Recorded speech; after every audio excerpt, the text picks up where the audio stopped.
टीकाकरण को लेकर अभी प्रधानमंत्री दे रहे थे जानकारी। 16 तारीख से अभियान की शुरुआत हुई थी और अब किशोरों को भी टीका दिया जा रहा है। 10 करोड़ से ज्यादा किशोरों को टीका अब तक दिया जा चुका है। चलिए उत्तर प्रदेश की सियासत की बात कर लेते हैं। उत्तर प्रदेश विधानसभा चुनाव की अधिसूचना लगने तक बीजेपी में सब कुछ ठीक था, ऑल इज वेल था। अधिसूचना लगी और पार्टी ने प्रत्याशियों के टिकट पर चर्चा शुरू की। मंगलवार को दिल्ली में बीजेपी कोर कमेटी की बैठक शुरू हुई। बैठक के दौरान खबर आई कि यूपी में बीजेपी कम से कम 100 से ज्यादा मौजूदा विधायकों के टिकट काट सकती है और इसके बाद यूपी सरकार में मंत्री रहे स्वामी प्रसाद मौर्य ने इस्तीफा दे दिया। उनके इस्तीफा देते ही यूपी में इस्तीफों का दौर शुरू हो गया। एक के बाद एक यूपी में बीजेपी के 3 मंत्रियों समेत 13 विधायक अब तक इस्तीफा दे चुके हैं।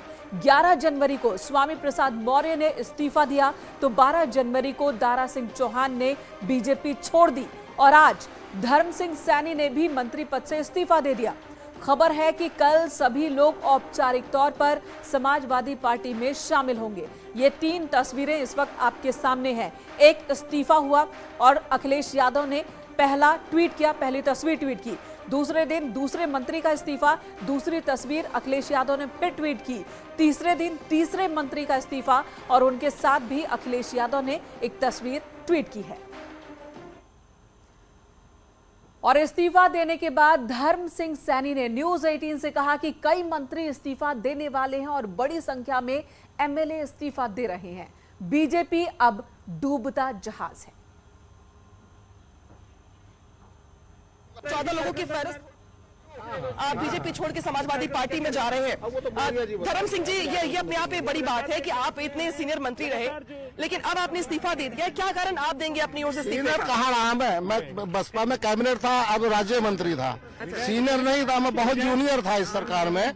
तो इसलिए मुझे सीनियर ना कहा जाए, मैं बीएसपी गवर्नमेंट में सीनियर था। क्या ये भी अपने आप में बड़ा दर्द है? सीनियर हूँ। क्या ये भी अपने आप में बड़ा दर्द है? ये भी हो सकता है, ये भी हो। क्या कभी आपने पार्टी प्लेटफॉर्म पे अपनी बात रखने की कोशिश की मुख्यमंत्री से, अमित शाह से? मैं मौर्य, स्वामी प्रसाद मौर्य जी ने बार बार पार्टी प्लेटफॉर्म पर ये बात रखी है कि हमारे वर्ग का, हमारे दलित पिछड़ों का शोषण हो रहा है, इस शोषण को रोकिए।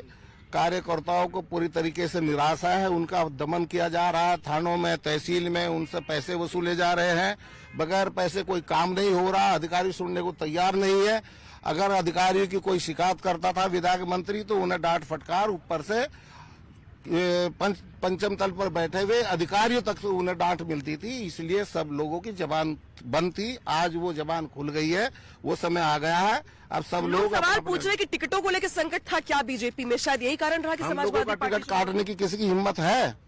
जनाधार वाले लोग हैं, हम निर्दलीय लड़ेंगे तो भी चुनाव जीत जाएंगे।